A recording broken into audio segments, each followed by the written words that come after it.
Good evening, good evening, good evening, good afternoon, good morning, depending on where you are. Hope everybody's doing well. Welcome to BeoTalk number 386. 86. Yeah. Yeah.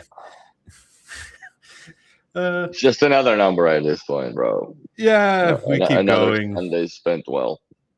We keep going until we get to, I don't know, a milestone again. That's it. Oh yeah, let's do some shilling. Where do we do this again? I feel totally out of it for some reason this week. I don't know, man. Yeah, this week was busy. Uh, Go over to our friends at Skinny Play. Use the promo code for 10% off if you want to cover for your A9 or stage or whatever else, or if you want socks for your A9 legs. Oh, yeah, they had that too.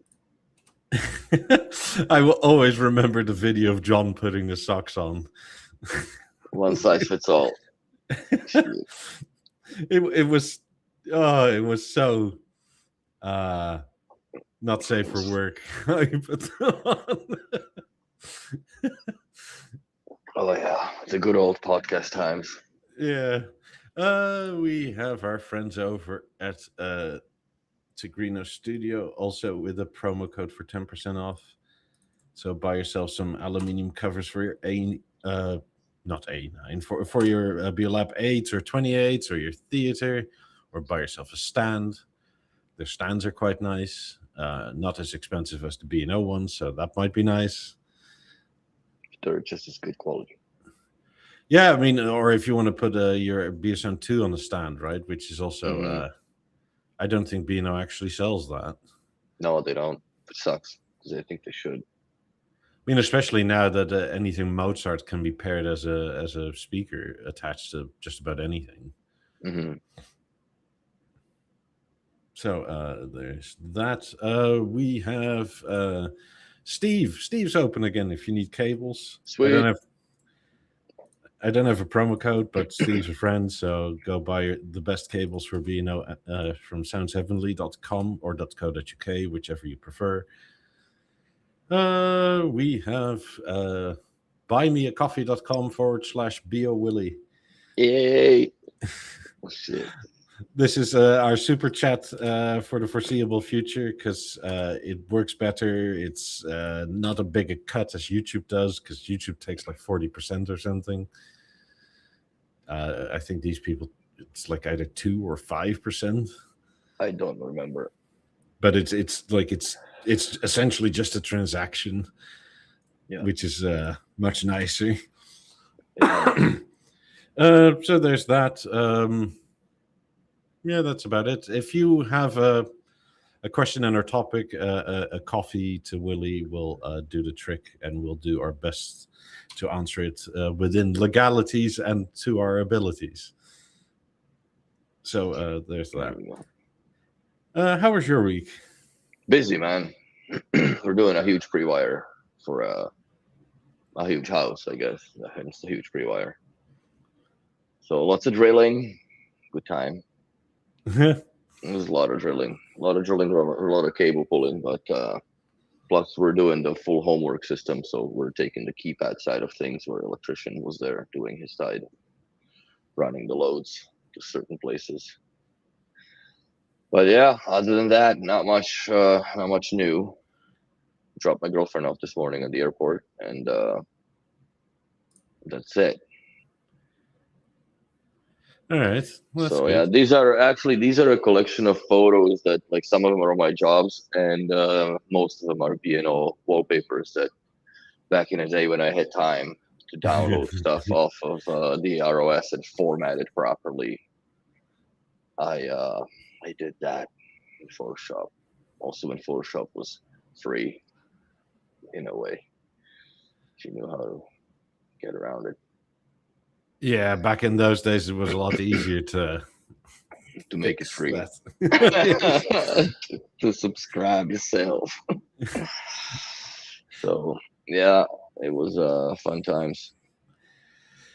Yeah. Well, it's the same. I'm still doing the goddamn bathroom. The ceiling is How's getting. that going? I'm gonna grab me more soda. Oh, it's so fun. Oh, I love doing bathrooms. How far did you get? At least you didn't Uh, cut no live water pipe, so then you're still good. yeah. The ceiling is halfway back in. All that pink fluff is gone. Oh, Because nice. obviously it rains pink insulation fluff on you whenever you take a ceiling out here. So What you're did you like replace it with? Did you spray nothing foam it? yet. Like no, I mean the ceiling needs to go back up, right? But we have more low spots in and around the house, so that's going to be another job pretty soon. Where most likely we're going to get somebody in to actually insulate it to code, because the Mm, code here is I think an R30, okay. and Here, I'll let the I class. know for sure that in several places we're at like R5. So, I mean, which isn't exactly great for AC usage and that sort of thing as it is anyway. Nice. So, I mean, R30 is like this much insulation, right? And at That's a certain lot. points, What are you using? The shredded stuff? yeah, that's what they use everywhere. Mm. I mean, but since it's gonna be replaced, I'm thinking about maybe spray foam, but I kind of don't want to be out the house for 2 or 3 days for the off gassing. Spray foam is a son of a bitch to work around afterwards. If you need to do Yeah, anything, it's a disaster, dude. Like I trust me, I've done some of that too. When you're mining into the freaking wall just so you can recess a TV box into it, right? Plus the electrician's nonsense that comes with it. yeah. The other option is to put it on the roof rafters, not on the ceiling rafters. But then we have to like adjust the AC that it has an outlet in the attic, because otherwise you just get the condensation in the Hmm. attic, because then it's an encapsulated bit of your building. And but that's probably going to be way more expensive than just blowing more of this pink shit in. Yeah, the pink sucks and it's itchy. Yeah. I don't like how this thing is blowing the camera out. So we'll see. I mean, yeah, what is it? R30 is like 13 inches, which is like 27 and a half centimeters or so. And I know at certain points in our attic, we have maybe 5 centimeters of That's not enough. insulation. Yeah. That's not enough. So the house, I mean, the house like left to right and down below is insulated like crazy, especially with new windows. But like everything goes that way. I'm all down for insulating till you have to cut the freaking ceiling speakers in, bro. Yeah. That gets messy as hell. I mean, I did try with taking this ceiling out, right? I got a leaf blower. I cut a side out and just stuck it in. I blow it all around up there. Yeah, and you still have shit come down no matter what. Oh, of course. I mean, it obviously always comes down, right? When you get off your like ladder or step stool or whatever. So you Hmm. look where you put your foot, and then it's like, fuck me. Hoodie, bro. You know what? Every time I have to deal with that, I wear a marshmallow suit. I'm sure you can buy like triple XL, whatever, for you to fit into it. Yeah, but Yeah, that's you look ridiculous, but it freaking helps so much, especially like you don't get shit behind your neck because it always waits to fall till you look down and then it just hits. yeah. So I've had a lot of that. I mean, but most of the electrical is back in. Half the ceiling is back in. We're gonna move stuff around, so that's been a thing. God, I'm being and Bob the Builder and doing what you do. So it's yeah. Are you putting any LEDs in there and shit? LED pot lights too? Yes, over the new where the new shower is going to be. But like around the vanity, whatever. We are, because it's not a very big space. We're thinking of getting a medicine cabinet with that built in. Ah, fuck it, just get a Saura screen instead. Well, Like I mean, it's more that we 28 need. inch screen in the mirror. It's more that we need storage space, right? Yeah. It's I mean, for some reason our closets in this house aren't very big, so it's Hmm. kind of annoying. We didn't think we have that much, but apparently the closets say otherwise. So It's always like that, bro. yeah, I mean, I still have a bunch of European clothing, right? Where I'm thinking currently now, like, when was the last time I wore a jacket? Oh yeah, when Willie was here. And then it's like, but I have 5 jackets. I only wore one. Like, Yeah, do you I don't need need one? that. Where do you So sell it in Florida, though? Fudge. I guess you still could. Goodwill, I guess. Like, Yeah. have fun. Good luck. Stay warm. That sort of That's stuff. fine. I mean, I got into a chat with my dealer, right? And I still have every box of everything B&O I have. Same here, more or And less. that takes up a shit ton of space. It does, but it's nice to know when. Like, I'm keeping it till I'm settled somewhere, but 90s boxes and whatever fits inside them, that's what's going to always be saved. Which I think is definitely a BeoTalk 9000 box. Because I don't have the box for the floor stand. That's all packed separately and all bubble wrapped and bomb proof. But yeah. Yeah, I guess you can't really hardwire the M3. I was gonna ask. You could through the USB-C adapter and blah blah, but then you got a whole bunch of shit to deal with to hide in the wall. So just Yeah, leave it no. in Wi-Fi. I mean, also the M3 is at this point to an age where I kind of don't mind it if it like dies because of humidity or whatever else, right? Mm, Uh, I don't think it will. Don't get me wrong, but no, that thing is a tank. so I got something to complain about ASC platform in a minute. We'll get into that. But I mean, are you putting power plug? Is it? I don't know if it's legal or not, but I had power plugs inside my vanity, like the cabinet where the sink is and shit. Yeah, there's a power plug on the wall, and there will be one underneath the sort of mirror for like your electric toothbrush and that sort of stuff. Yeah, I had it in my cabinet. I moved all that electric toothbrush stuff and shaver But into the cabinet. I don't the know if thing it's is, legal this or not. house is so old, I have to rewire it for GFCI. Oh fudge! Yeah, so Just leave it where it is. it's all good. Well, that's the It's thing, right? fine. You can't replace it until you upgrade it. Hmm. I think that's a skinny plate cover. Yes, This yes, has been yes. around for a long time.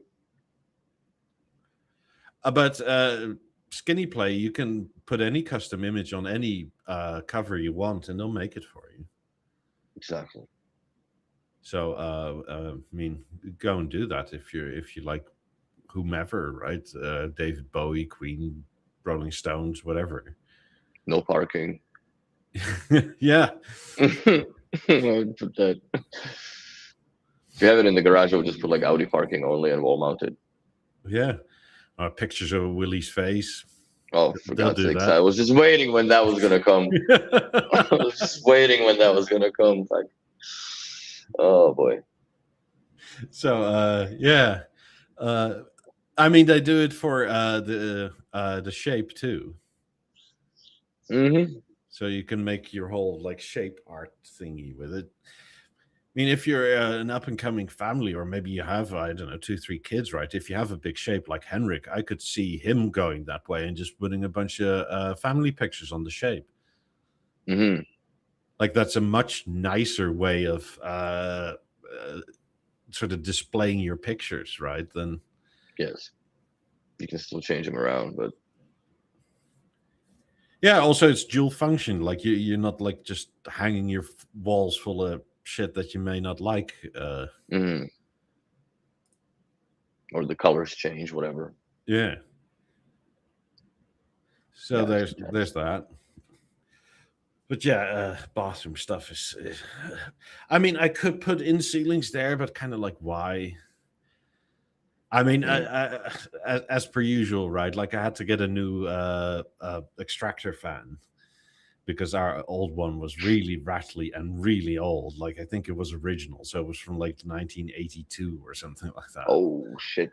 It's Yeah. my age, more or less, a little bit I younger. mean, obviously, when you take it out, right, and you have to like repipe it to the vent in the roof, a bunch of fucking roof tar came down it because apparently they replaced the roof at some point, but didn't fully like.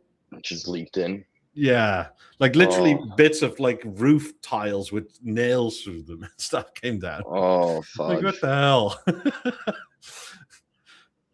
So I was surprised my But desk was rattling too, because it was dancing nails. yeah, but a lot of modern extractor fans now have Bluetooth speakers in them and all the colors of the world for lighting, and you can make it your bathroom a mini disco. No, don't go tacky like that, bro. Oh, I didn't. I went with Panasonic. That thing is so goddamn quiet. Oh, really? Like it does it's oversized for the room, right? It does 110 CFM. Okay. But I mean, Normally they're what, 75 or 70, I believe. Yeah, something like that. But heavy breathing is louder. Like you're louder if you just run and stop, right? And you go, that is louder than the fan. Wow, that's an awesome blade design. Or Yeah, fan I mean, design. it's also, it doesn't spin very hard, right? Like it's a 10-inch Yeah. box, like a 25 centimeter box both ways. So the fan is in the middle, and the fan is like the size of my head. Mm-hmm. So it just does a lot of volume through an enormous fan spinning slowly, which is kind of nice. I mean, it's to the point now where, like, if she's asleep, I can take a shower and not feel like awful about the. Yeah. Freaking diesel engine going on in the background. Shit. Yeah, so stuff like that. It's. So what on a progress bar? How much are you finished out of 100%? Somewhere between 50 and 60. Okay.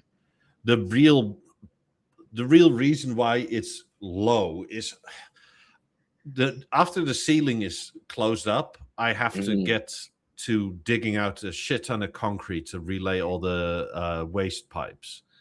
Oh. And I just don't know, like, if that's going to take a day or two, or if I need to call somebody. But once that's done, like, okay, then it's like, let's go. We're here. Like, the rest is easy. Then it's just put the walls back in, build it, seal it, paint it, mud it, and that sort of stuff. But that's not that hard, and that goes quite quickly. I mean, especially, like, to me, it's summer, right? Yeah, not here. It's almost there. I mean, it's like 25 Celsius every day. So I gotta take about 20 and off of those for here right now. Yeah, so I kind of forgot. Like, I was thinking about this earlier today. I kind of forgot when summer starts, because here it's already kind of summer. Yeah, it's not yet. So here's what's eating on me for a while now. Okay. So the BeoSound 2. Yes. It's 1, right? Sorry, BeoSound 1. Yeah. The blackie right here is still no title, right? It's not happening. Yes. Now, if I start playing BNO radio off of the theater, and I join this, and I join the V132 and the Avant. Yes. All those three drop in the same time. If I join the level as well, level's unaffected. So the non-Mozart platform is not affected by what is it called? The master timer or whatever. Yeah. But for some reason now there's a buggish situation going on for the last 2 weeks that I noticed. 3 almost. Have you tried resetting the router in all your devices? Yeah, I got the router and the BLI and the Philips Hue. So Philips Hue and BLI are on a split, and then I have 2 bot box outlets that I can power cycle independently, right? So I can just power cycle one or power cycle the other, or both. So I've done that, and it's to no avail still. So I don't know what is going on. I don't think it's my router because I've never had these issues, and it just started to appear since the BeoSound 1 gotten screwed up with the title. Because it flashed red light and then it was done, man. It was never Yeah. play title again. But it can join title, but then it still drops. Like, and then it keeps playing. It doesn't play behind. It just mutes out, drops out, and then comes back. I don't know. I do not understand what the heck is going on. But it is a Since little you bit have frustrating. a bigger system like I do, I feel like you're at the point, right, where you reset everything from the main breaker box for your place.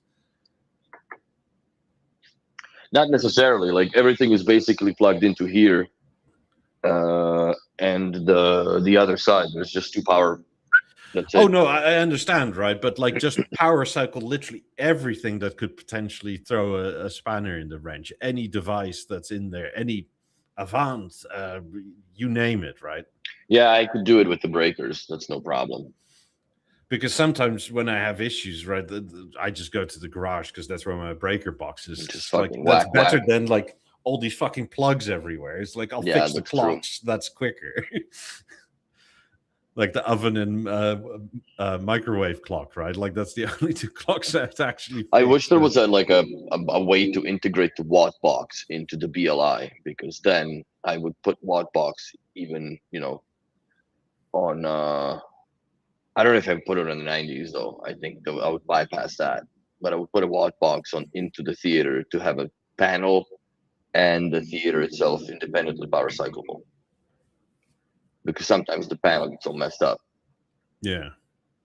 I also recently, since the new update happened on the panel, the remote stops responding mid operation for a few seconds, and then it comes back. So it's some sort of a. I think I just worn down the Bluetooth in my LG G2 panel because I utilize it quite a bit with the headphones, but that shouldn't be like normal. Maybe I'll complain about it. It's 5-year warranty, so see what they say. Yeah, I wouldn't put one of these watt boxes on 50s or anything because, like, I'm not sure they have enough. It's too much power. Yeah.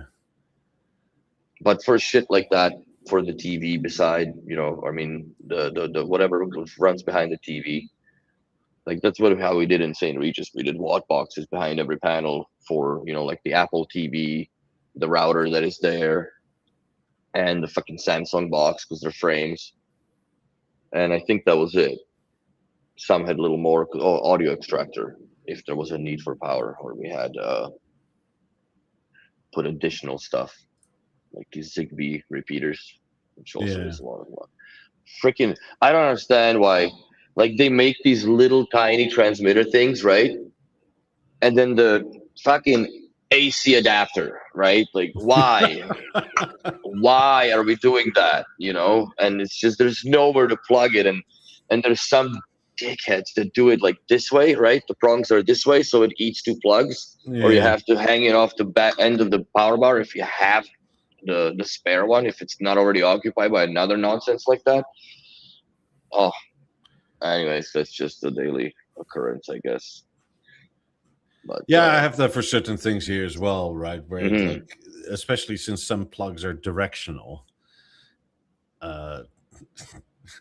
like you have to put it in the lower one, right? Because like with that, the other one is on a dimmer with the lamp. Yeah, that sort of thing. Or if you put it in the top one, you just lose the outlet one below because there's no way of getting around it. It's like, I remember that when one of my clients, they bought an apartment condo. This is back in the times when people had landlines and shit. Remember that? And then like Beocom, and they had Beocom 1s or 6000s for Europe. And his wife was ironing and whatever, and then she plugged back the base, but she plugged it into the dimmer lamp outlet, and it was all Lutron house. So as soon as you turn off the lights in the office, the whole phone system died. Yeah. The whole phone system goes to shit, and they couldn't figure it out. I'm like, what's going on, right? And because I would come in there, and they, this is where the base is, so they turn on the light, right? And the base is powered up, but I'm like, hey, hold on a second, it's blinking. Like, why is it blinking? It's booting up. I'm like, turn off the lights. Turns off the light. I'm like, ooh. I'm like, this is where your problem is. Don't use that top plug. Only bottom. But yeah, it's funny how, I guess it should be labeled somehow. I wish that you could actually color code it somehow. Yeah, if not like in the internal plug bit, right? Something like indicated somehow, other than like a goofy label that you put over top of the plate, right? Like, Yeah. top only.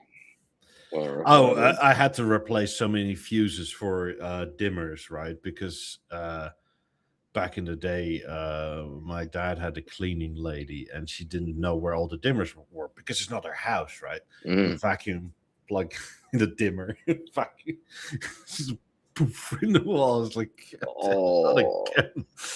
oh, yeah, that's not gonna work. I mean, yes, they're fused, but they only take so many poofs before they like actually need to be fully replaced. That's right. Yeah. Every poof leaves a mark until the final one arrives. And then it's over. But yeah. So yeah, that's what's been going on. It's quite frustrating because I can't listen to music throughout the house now. It's undoable unless I only listen to Mozart. Well, it gives you a good excuse to listen more to 90s, right? Oh fuck! Yesterday Saturday. Yesterday night we were still packing whatever. I had the 90s going more or less the whole day. Dude, 10:15, man, they're banging at the fucking wall. I'm like, oh, for God's sakes! She's like, what is that? I'm like, it's freaking neighbors, right? Shut the music off. Put on some YouTubes. It's weird, man. Well, it's not weird. It's just like it's physics, right? Like these push so much more air versus what the theater does. So like you can hear it way further or feel it way further than what the theater would ever, you know, conduit that sound through the walls. Yeah, I mean, also that sine wave is so much lower or longer at like sub 35 hertz. Yes. I like them. They almost looks like they're made of suede. The case. Yeah, I really like this color. I like. I think this is much. This should be much more of a permanent color than gold. Mm-hmm. I mean, the gold may work in, I don't know, Abu Dhabi, Dubai, but nothing probably works there at the moment. But this is much more. It's much more sensible. It's like it's a nice pop of color, but it's not so ostentatious as the gold. Yes. No, it's orangey more, right? Like yeah. It's way more flame to it, I guess. Than so. No, I like them. I like my silver ones. I wouldn't necessarily buy these at all, but I like that there's finally out there. Well, if you're on the fence right now of buying them, right, I think I would probably go for these because I like the contrast quite a bit. Mm-hmm. I mean, just to be different, right? Like, I wouldn't buy 50s necessarily in Honey or a theater, but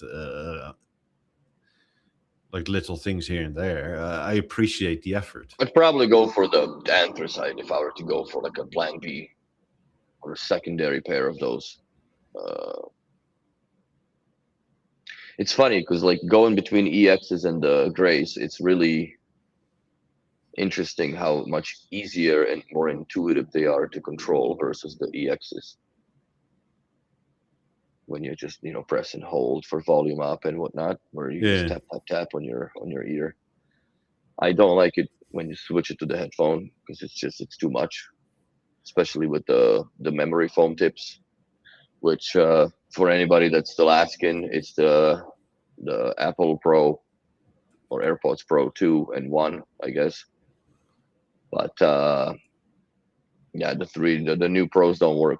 They're a little bit too small for the neck, so they don't fit. But if you go to Discord and you see under Beoplay, there's a thread that I started called Beo Grace, so everybody can quickly refer to them and just buy them. They are game changer in my opinion. They nowhere near slip out of my ears as much as the silicone standards that they come in with, because I tried a couple different sizes and Also, the memory ones are much easier to remove because they provide you with a tool that you can just literally spin them out and ting. Oh, That's it. sweet. Yeah. It's got the like little brush and all that stuff is inside included. So I highly recommend buying. If you're going with the Grace, you already spent the fucking money, man. What's another $40 on something that if you know your size from previous earbuds that you've had, then stick to that size and just order a 3-pack of that memory foam stuff. Because they do fall apart after a while. Yeah. They just do. That's just what it is. Yeah, it's never going to be as solid as the silicone, but it's also the silicone is. But they're more solid than silicone, Yeah. in a way. But I find that I don't roll those like I used to roll the EXs, right? Because the EX is round. These are Grace is more elliptical or Yeah. ovalish shape, so it's hard to roll them in your ears. So I usually would just roll a little bit, like basically like the earplugs, right? And just put them in, and they expand in your ear, and they stay put. These stay put as they are. They're very very very very nice. So I highly recommend. It's almost sad, right, that they spend so much time like making all the I metal was parts just and thinking you that cover it detail. up. Yeah, that detail's so gorgeous, but you never really ever see it.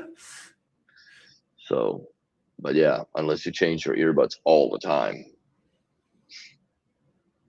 But yeah, this is they're fantastic for flying. I would definitely, yes, for long flights you're kind of screwed for a little bit, but I guess in between the meals, right? Like when they serve the meal, you can just take them off and have them charge, and then once you finish your food, put them back in. You're at least at 75 to 80% charged, so you're good for another few more hours. Or you go to your dealer and you make him a deal and you say, how about if I buy 2 pairs? I pay less than the H100s, and then you can just swap them over in flights. Yeah. Two of these would make more sense to me than a set of H100s for one simple reason: there's still way less space that they consume in your travel bag or whatever. Because two of these little pocket bags, it's piss all, man, and they're thinner than the. Even though it's only a few mils, it makes a huge difference in how you perceive how thin the case is in your hand or in your pocket, whatever. And I think they can get away a little more with the angular finish to it than it was on the EX case. But yeah, they sound fantastic. I have no fucking complaints, man, at all. Like they just sound fantastic. And yes, the machining is superb. There are days where I'm going to myself like, I kind of want to buy these, right? But then there are Hmm. other days where it's like, What am I gonna do with this? well, I'm going to be definitely not working in my bathroom with these in my ears, right? Because if these No, if these no fall out, way, dude. Fucking dust and stuff falling into these little microphone holes, bro. No way. or like, am I going to be, I don't know, mowing the lawn with these? Probably not, for the same reason, right? Yeah, because crap's flying. Yeah. I mean, it's been so dry here. We're still in a drought that sometimes when there's like patches of sort of sandy bits, and if you just catch it just right, it's like you're in a fucking dust storm, right? It's like Hmm. with AirPods, it's sort of like, okay, if they break, they break. I'll get a new pair. I mean, I've had them for 2 years now, so Hmm. I've already had their economical value out of them. It's fine. Uh, but with these, it's sort of like, I'm so far enjoying them. They sound lovely and can't complain. Really, cannot complain. Other than there is a little bit of hiccupish situation going on with my TV on Bluetooth every now and then, specifically when, let's say, the TV's playing YouTube through the earbuds, and I disconnect my phone Bluetooth, right? Because every notification pauses the TV, and it's annoying. yeah. So when I disconnect, then one of the speakers or one of the earbuds crashes. randomly. It's either left or right, doesn't matter. And just go, and that's all what it does. You have to take them off, put them in the case, close the case, take them out, and they work, no problem. They pair back. Yeah, speaking of that, right? Like, it's not like Apple is without faults, because I sometimes have, or it's been now happening in the last 4 months or so. Hmm. If I'm watching YouTube or something on my phone, right, and somebody calls, Hmm. if I answer by tapping the screen, it's generally the left earbud that totally craps the bed. And I don't mean it dips out or does nothing. It's It crashes. No, it's the most digital sound you've ever heard. But it's almost like pots and pans falling off a shelf, but digitized, and like where the digital signal isn't coming through. Beocom 2 ringtone. It's sort of like That's so weird. but like extremely like digital distortion. It's like, what the hell? So there is something that maybe is some, well, I don't know, maybe it's something with the 5.2 or 3 Bluetooth protocol, God knows. Yeah, I mean, it's very strange. Maybe it's, I don't know. Maybe they're literally at the end of their life, which would be sad, right? For like, I mean, I've almost had them. Like, they're about 2 years now. Have you dabbled in a sound info from the theater in recent like few days? No. Okay. Because I can't see what format's playing anymore in sound information. Like, at all? No. Whatever the output is doesn't say. And I just see like if it's title, let's say, or whatnot, it just says 24-bit or 41 kilohertz or 44.1 or 96. But I rarely see 96. When it's Dolby, I just have a little rectangle. I guess that's Dolby. I've always I think had I'm this due weird. for. Sorry, I think I'm due for like a complete reset of my house. I've always had this weird. I forget now. I think it's with both with B&O Radio and with Deezer, where like the bit part is correct, Hmm. but the hertz is totally messed up. Because You're not on the title at all, right? no. Okay. Oh no, but like I get a radio station, right? That is was it 16 bits and at 14 million hertz? Fine. Like it's 14.633323336 or something like that hertz. To the Like power of it's like a pi. number, right? Like, Oh my god. and it's sort of like, okay, I give up. I don't care. It sounds good enough, but this is Hmm. obviously an error. And it's been like Yeah. that for a long time. So I honestly wonder also if it's my account that is blocked or something that needs purging with the title on the BioSound one. maybe this is exactly the same thing with Deezer, right? Where you can go log into Tidal like you do with Hmm. Deezer and look at your connected devices attached to your account. Because this is, God, 2-3 years ago now, when sometimes Deezer wouldn't work properly at all. You would have to log into Deezer.com Hmm. and then remove all the devices that were attached to your account, and then you would log into the app, and then it would work again for a while. Maybe I'll do that with title. Maybe I'll try to remove that. However, I tried to log Yeah. into it itself there and go from there. Because whenever you logged into Deezer, right, sometimes it was just code names. It was the sometimes you see like, what is V200, right? Oh yeah, that's the Hmm. harmony. Because the V100 I wonder is the how Eclipse. this. Yeah, exactly. I wonder how they did the. How do they do the title? Because it's under a music source. Because there's no title in connected sources list, right? To Yeah. customize whatever checkmark thing there. So I wonder if maybe it's a problem within the app, because the app is the one that streams, I guess, into the. I don't understand how that works, because I understand that when you have a title source on a Mozart, it's a different story, right? It's just there. But this doesn't have it as a source, so I don't know where. Because every time I click on a song and say play, the app crashes.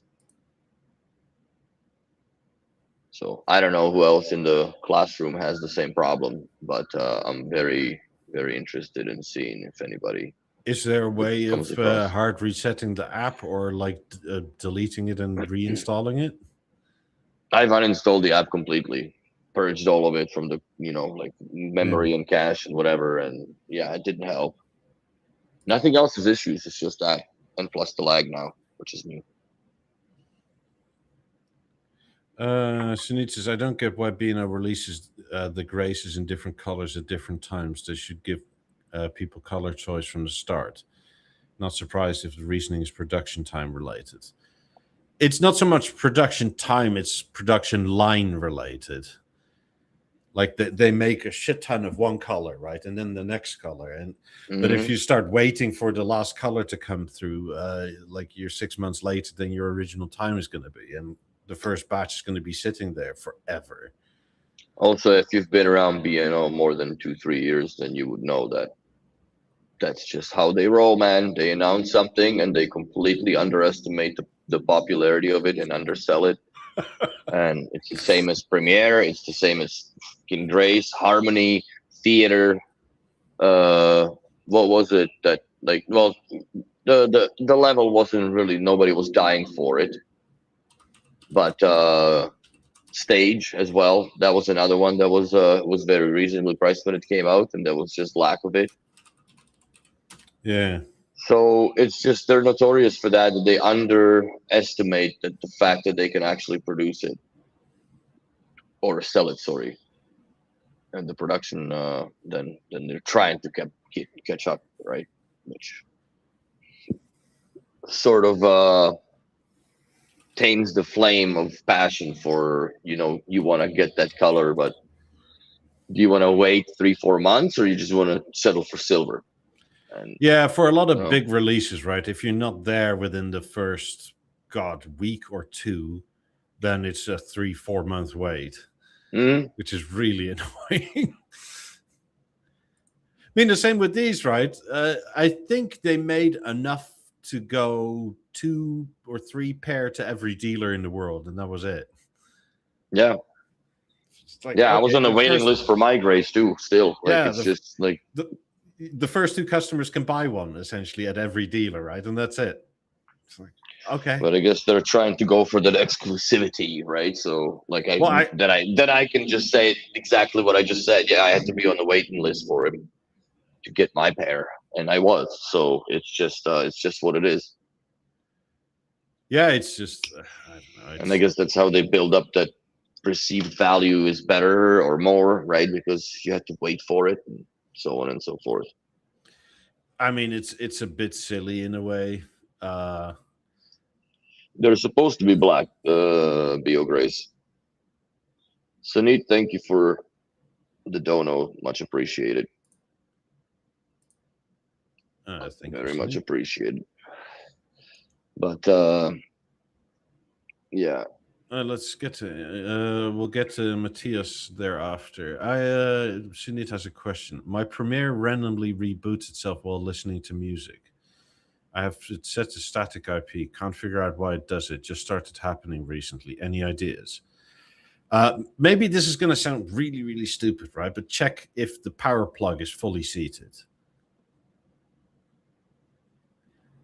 And sometimes, like if you know 28s or like even 8s, right? Like it takes more force. Like they're sort of in and they sort of are they coming take. out, but then it's like an extra like 5-6 mil in there.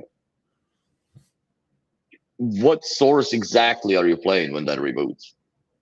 That's what I wonder. Is it via radio? Is it Tidal? Is it Deezer? Is it AirPlay? We'll go from that. Yeah, if it's all of the above, right, then it's probably I would call your dealer because it's probably a power issue. Tidal from the B&O app.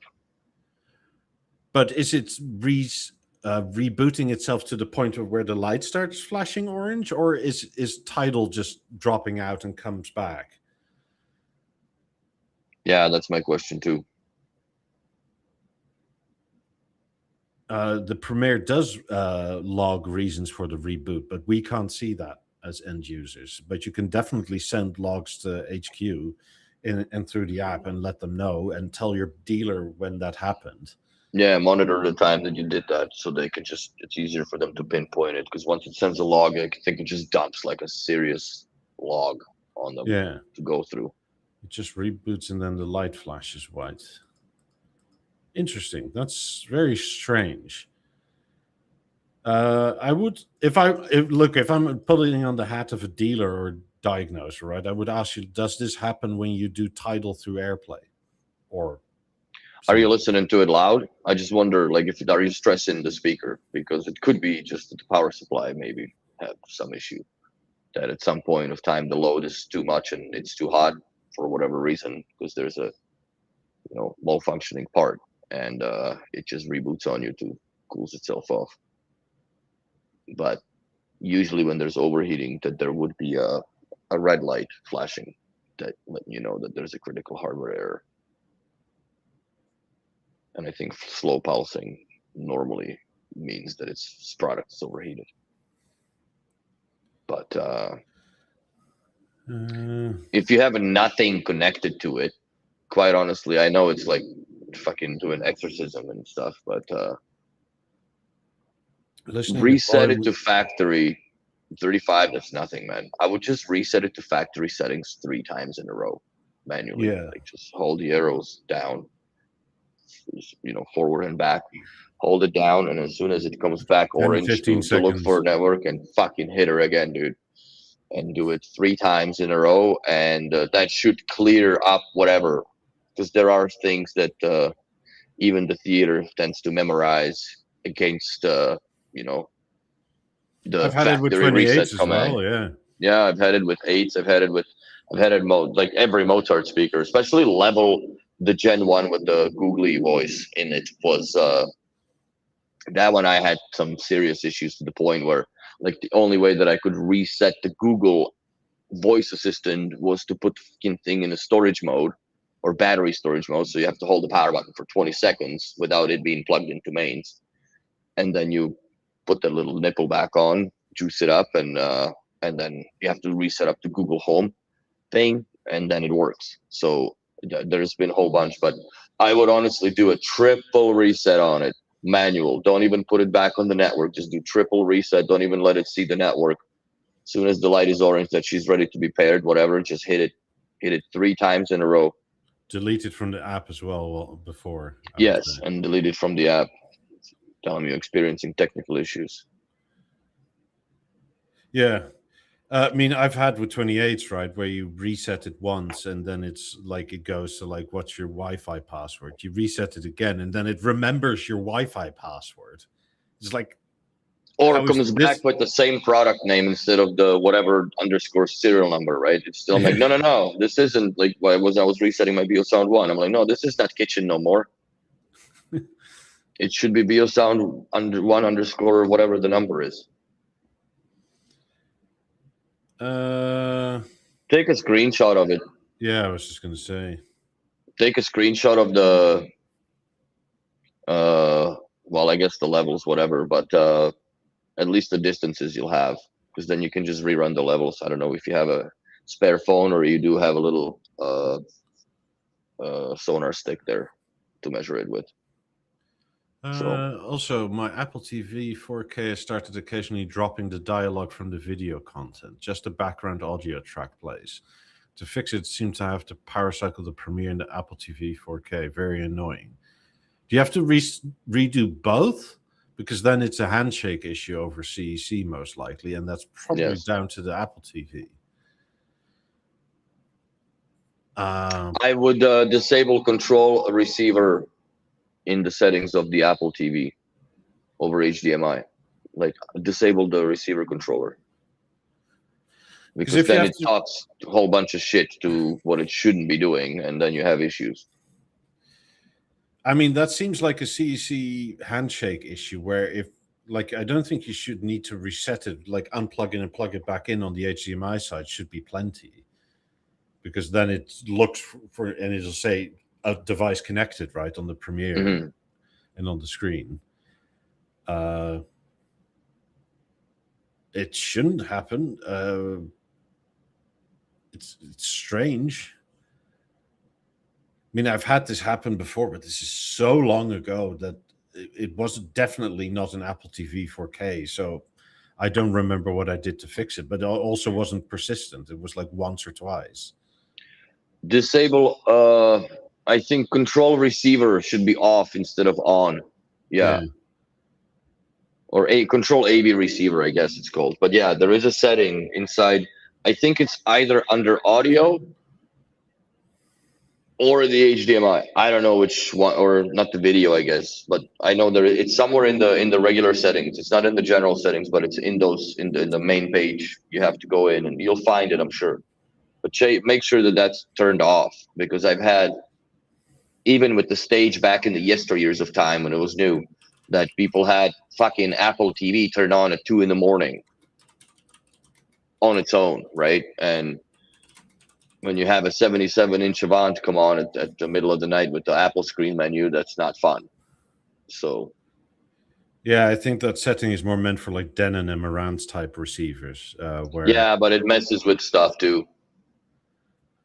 Because Even like Premiere and stuff like that is much more an all-in-one, right? Like with speakers built in, which Denons don't have, and a lot of people with external AV receivers plug stuff into that, and then you sort of have to decide where it goes.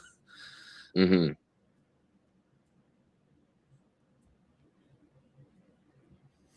So yeah, there's that. But yeah, see how this goes. Get back to us on the Discord. Just at us, right? Yeah. Jens Paulsen, any good suggestions on how to get BNO radio in my Masterlink system, BeoMaster 6500? So that's a master controlling system. It's not a Masterlink to distribute to my Masterlink speakers. So you have to, you must have a ML or MCL converter. Yeah, MCL to ML. MCL to ML converter. You definitely have that. So therefore, if you put in the NLML converter with an IR, you can, with the Beo Remote 1, join, let's say, the theater, because I can do that with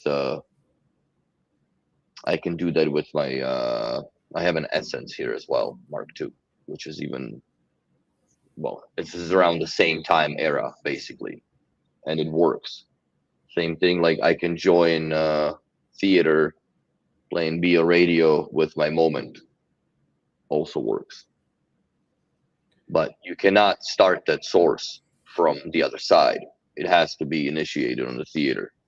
Now, if you pause the theater for less than or more than 3 minutes, it'll shut itself off, and most likely will shut down the rest of the system with the standby command, because the Mozart has this goofy ass, I think it's the European Union communist bastards that have that feature in there that shuts shit down after 3 minutes. Why can't you not leave it for 15 or half hour, man? Why don't you give us a choice? Or that. But yeah, that's another shackle and a chain to be let go of, right? So I just don't understand. But that's one of the piss offs when it comes to doing it that way. Otherwise, you're fucked. There's no way. There's no other way. I guess if you had a BeoSound 5, you can do it through the Behringer app, the USB adapter, and then pipe it. Or I guess you could do USB out directly from the BeoConnect core as a USB out, audio USB output to the. That's actually interesting thought. I guess you can get the either old core and new core and just aux it into the BeoMaster 6500. And just in the app, join that to your theater. Old core would probably work better, to be honest, than a converter. But you still do need a converter to talk to the freaking, like, well, I don't know how many zones of old Masterlink you have or MCL, but then you could still be able to assign it, let's say, what is it now? Tape 2, which is net music.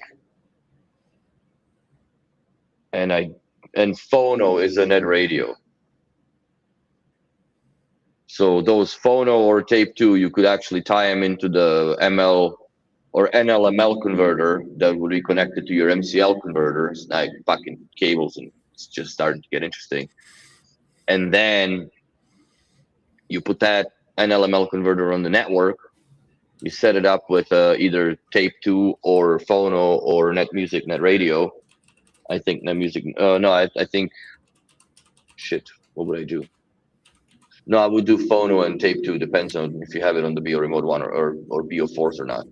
And then I would have the core on the other end of it paired to the NLML converter and paired together or configured together that the radio or Tape 2 command triggers Beo radio command and tape or Phono, sorry, vice versa. You know what I'm saying? Shit. Starting to get lost in my own web of master links. But If that's you're how okay you with could get it done. Yeah, if you're okay with less automation and just two simple ways of joining, just add a core and like Add a your core aux in, exactly. theater, and you can either pair your remote right to both things. Like go. If I were to do it with the core, I would do it with the Beo Sound core simply because you can tie in the PowerLink output as fixed line out, where you're not able to do that with the Beo Connect core still, I don't think. I don't think so either. You can't block the volume. Also, old cores are cheaper now. You can find them everywhere. Mm-hmm. They still work well, right? Like there's nothing wrong with it, and they're updated for all the. Actually, 2 boards in there, I think. But yeah, now they have the proper software, so they work just like the stage, or well, not really BSL one, because I can't attest for that. But I think Wednesday when I'm gonna be at home and wait for the guy to come over and fix the chair, I'm going to call Kareem and see if he can go from the what's it called, product health care center and pipe in and see if he can either push old software. Maybe it's not the proper version that I'm pushing onto it, even though I have 2 different ones, and or I don't know, maybe it's something on my account. So maybe I'll have to talk to the mothership and see if they can purge stuff. Yeah, maybe there's things that I've had that got added on the app inadvertently because I was screwed up on a job or whatever a long time ago, and it still hovers there. So definitely needs to be addressed. Matthias asked earlier, so a friend's parents are considering some B&O and asked me about BeoLab 18 and 19 versus 28 because they know I own some products, but I've never heard BeoLab 18. So can you guys help? Sure. It depends on what you want to do, right? Like, is it this going to attach to a TV? Is it going to be standalone? If you're going to consider a theater, I would personally go for 18s and a 19 with the theater. Mm-hmm. And it's not that the 28s are bad in any sense, right? It's just the bass output that the 19 can do for the whole room is just greater than the 28s can do. Yes. So especially with like a theater, your total output is, I think, better and more rounded. If you want like standalone and no core, just music speakers, right? Like if you just want stereo speakers, the 28s are a great option because everything's built in. It's cleaner. Yeah, much cleaner. I mean, 18s are pretty, but if you then have to account for all the wiring and that sort of thing, if it's just for stereo, right, it's kind of a mess. Like it can be or done, you buy a transmitter and then you just have a core playing through the transmitter that is paired to it wirelessly, but then you still have to hide 2 boxes somewhere now. Yeah, and all the power cables and that sort of thing, right? Where it's with the 28s, it's literally power cable, and that's it. You're done. Given that they're not too far apart, it's sort of like, okay, you don't need to do anything else. You don't need to, like, with a wire, pair them as such. Mm-hmm. But if you throw a theater in the mix, I would go for an 18 and a 19. Also, because it gives you way more freedom of where to put everything. especially the subwoofer, right? Because you can just put it in the most optimal place in the room. Yeah, I would put the subwoofer in the back. If the theater's at the front, sub is going in the back, sure. I mean, Theater can similarly, hold right? its ground. If you have a theater and you want to use this primarily for music, I would make a listening position with 18s and a 19 through the theater, because the theater is so underrated in what it actually does to your system. Mm-hmm. But if you don't want a theater, right? Like if that, so the question really is, if you get a theater, it's 18, 19 all day.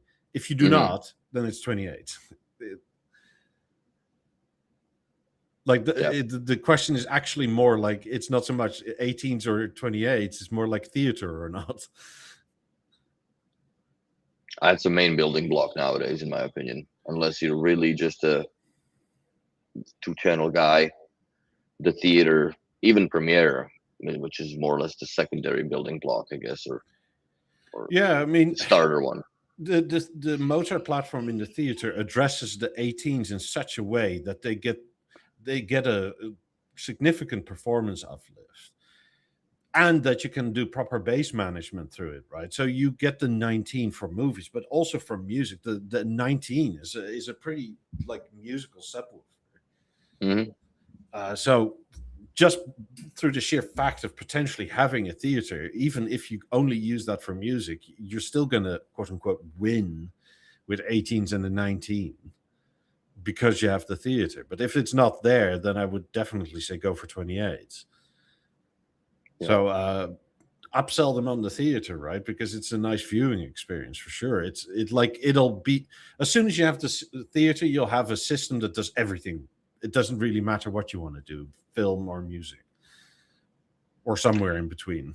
On the news of the theater, so there is obviously a word out that there has been a recall done for the floor stands, this part, I believe, or the black attachment piece, or both. I'm not sure yet. I am on the list. So am I. So I have it in stock. Oh yeah, I'm waiting for the resolution to see. It's sitting in a box in the kitchen. So what is it? Is it the black piece or the whole? I don't know. I haven't had time to open the box yet. I can get the box if you like. Yeah, let's do an unboxing. Let's see the part. Can't believe you would not open the box.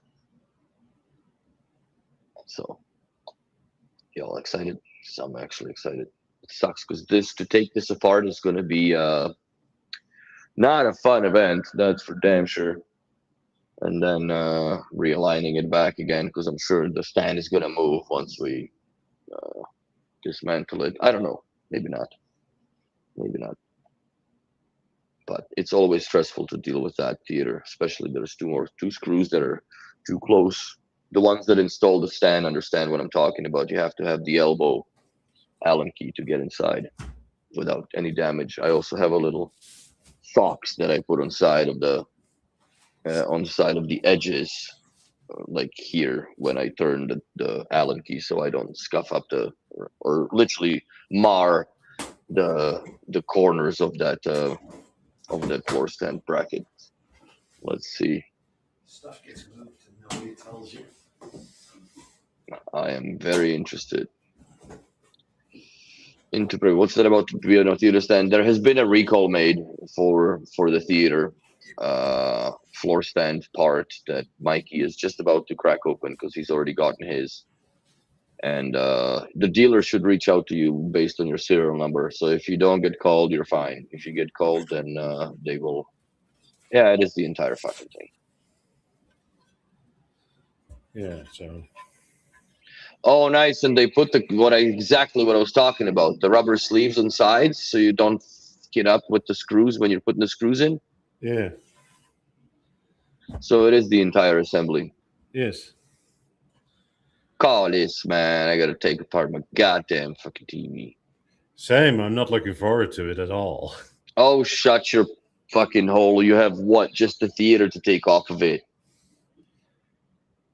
Yeah, but I have literally everything else wired to it. Yeah, whatever, man. It's just unplugging, dude. Well, no, I'm not gonna be a Braveheart. I'm gonna freaking do it off. I'm gonna take the TV off, and I'm gonna take the theater off. But I'll leave the Vesa on it. Maybe I'll make a video time lapse of this being done. But yeah, maybe I'll wait till I have to move, and then I'll just take this one. I mean, I for the life of me can't exactly see what's different. Well, you shouldn't, in my opinion. If Maybe anything, it's I just think the it's attachment points. yeah, or maybe it's the helicoil things that broke off with that one client you had, right? I didn't. That was just an intel from Vancouver. Let me get some more soda before we get serious here. But yeah, I mean, those bolts only caught like 3 threads, maybe 4. Yeah, that was a hope and a prayer, or whatever Bon Jovi sings about. That's no. That was not good times. Yeah, I'll take some comparison pictures once I'm actually taking this all off. See what's what, where, and how. Yeah, the funny thing is, B&O does want the originals back.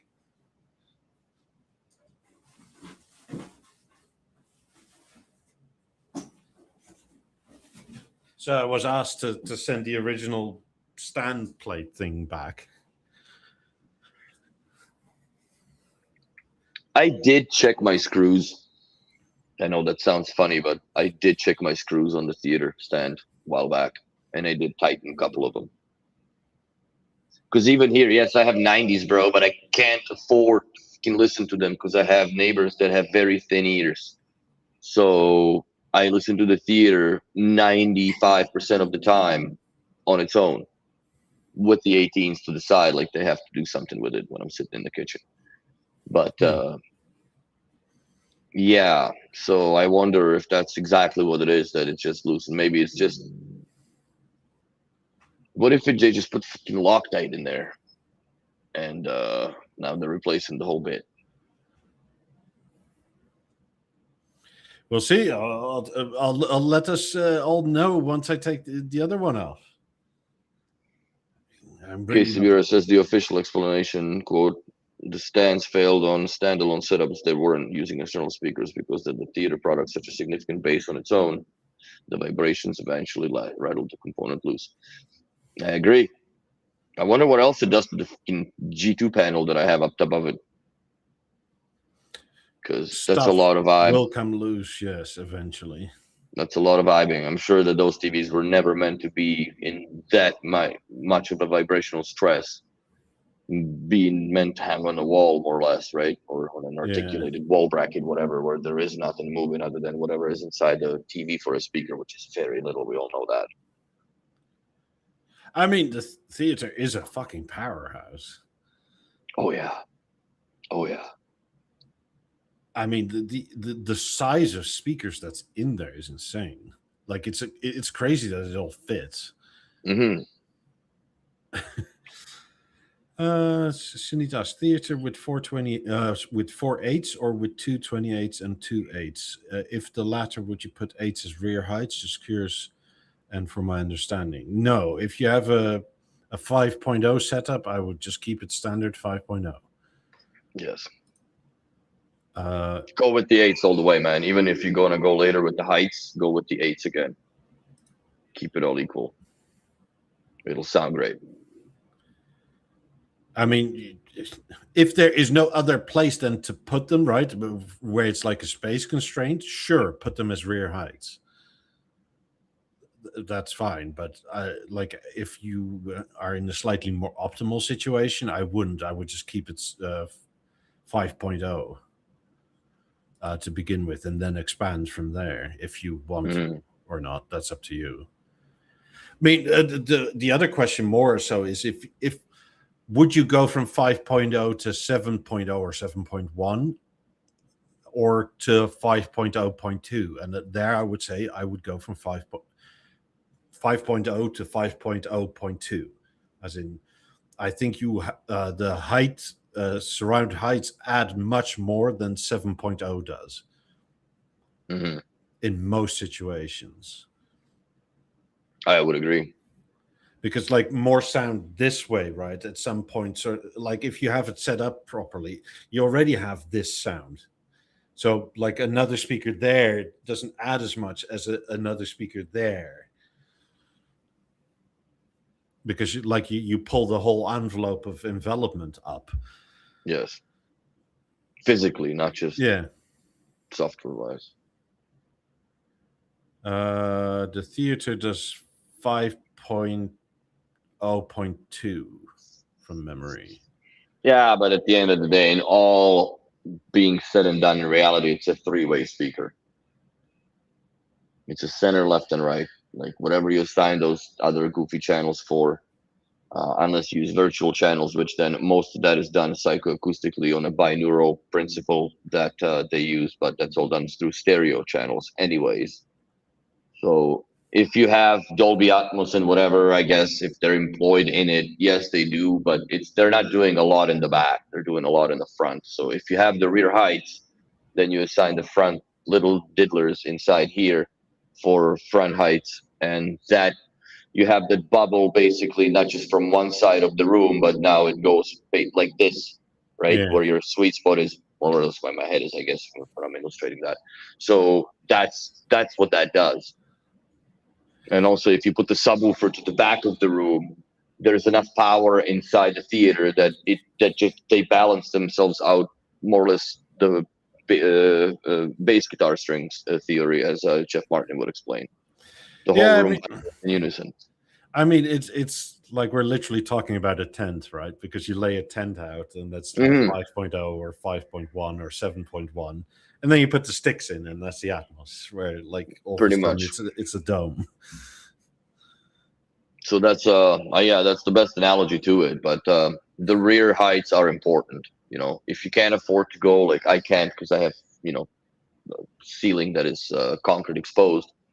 But if there's ever a chance that to do it properly, I would go with the four in wall, not in wall, well in ceiling origin acoustic speakers with B&O grills over top to make them look very very nice.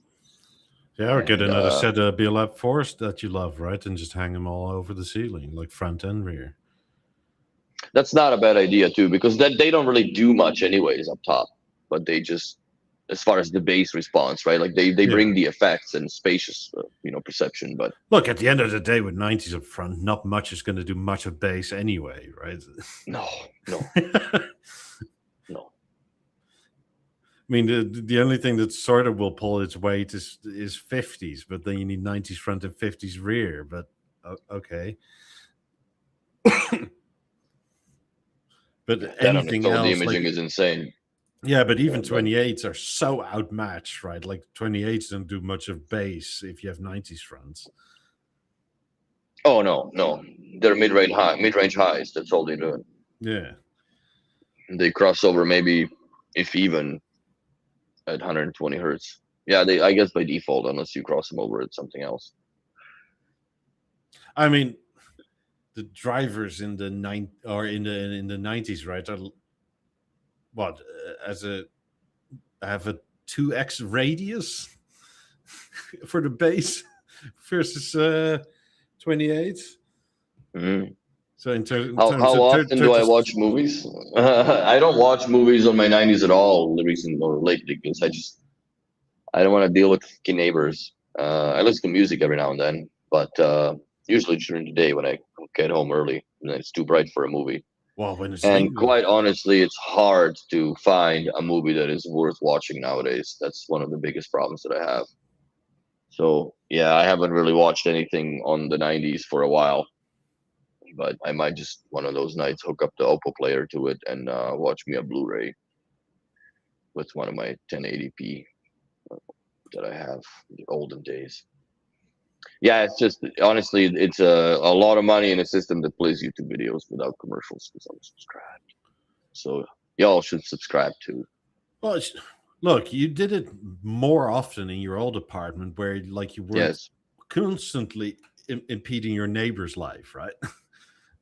Oh yeah, that was a different story. But I think the way that this is built here, structure-wise, it does not allow for me to enjoy my music the way I used to enjoy my music. And also the layout of the apartment was a little bit different because I had one room to each side straddling the 90s, which was a fucking buffer. Where here, it's what I would say 3 meters, and it's in the other room.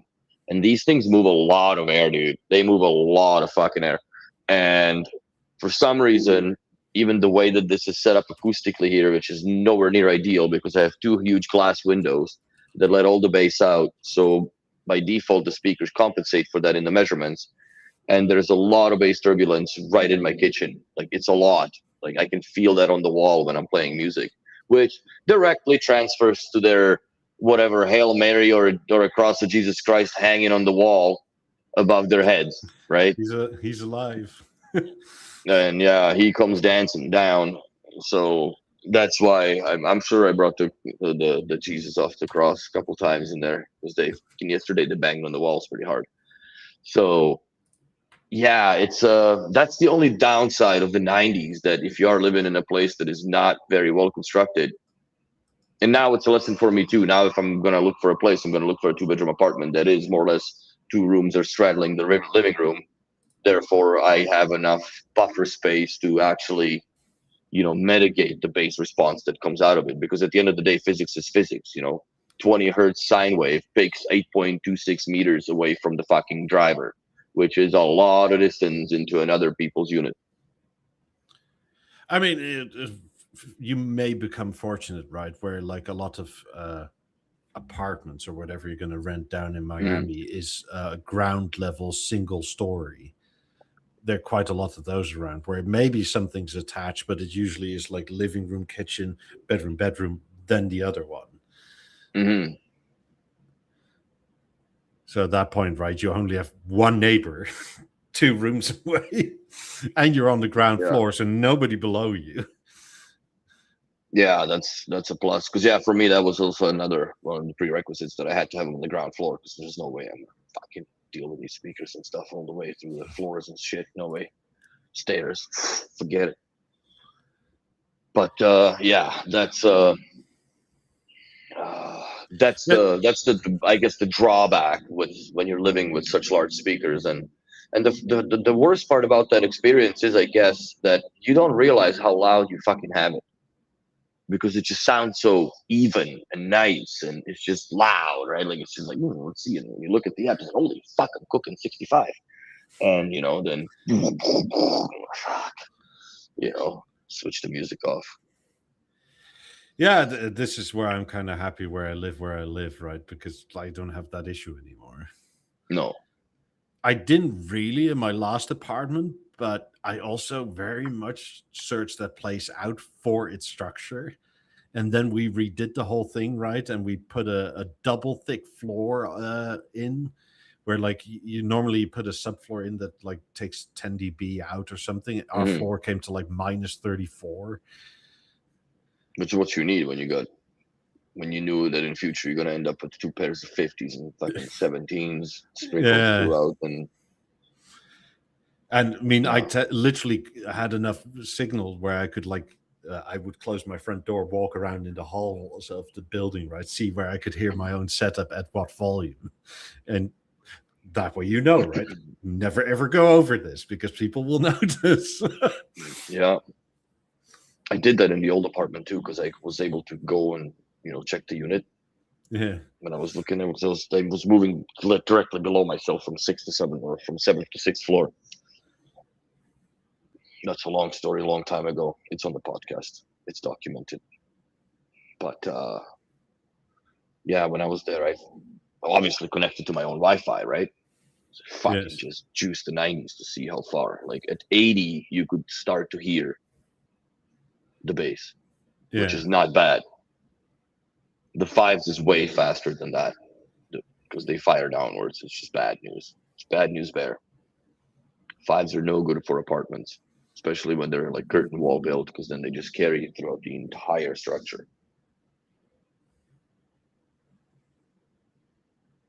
So Good going, Max. That's it.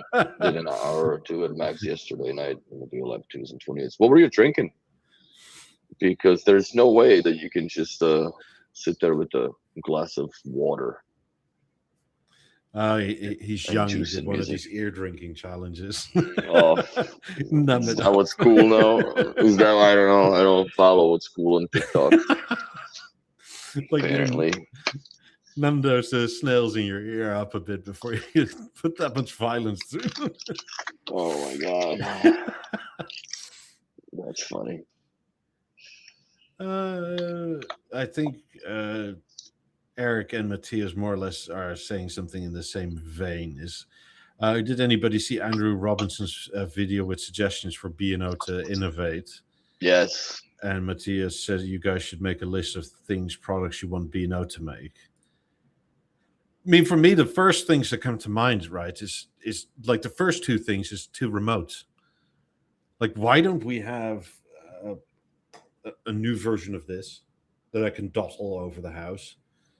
And I would like a new Beo Remote 1, but we've been saying that for goddamn years now. Oh, it's been since the podcast started. Yeah. And I said it even before that because they didn't backlight it. But my personal dream thing to have is make a BeoSound streamer that can do multi-channel audio. Yes. And obviously have some sort of inputs of some sorts, at least SPDIF and optical.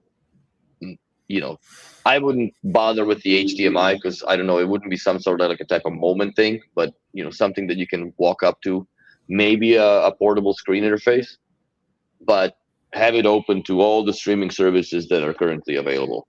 Just make it happen.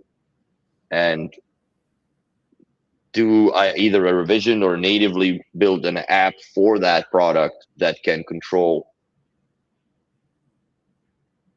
Maybe have two displays. You can control one that has the Beo player or the B&O app, and when you flip it, if you have a BLI, then that interface is doubled as a BLI interface, so you can just control your lights and scenes and shit in the rooms, and just have it seamless, all in one, high res throughout the house, control all the zone.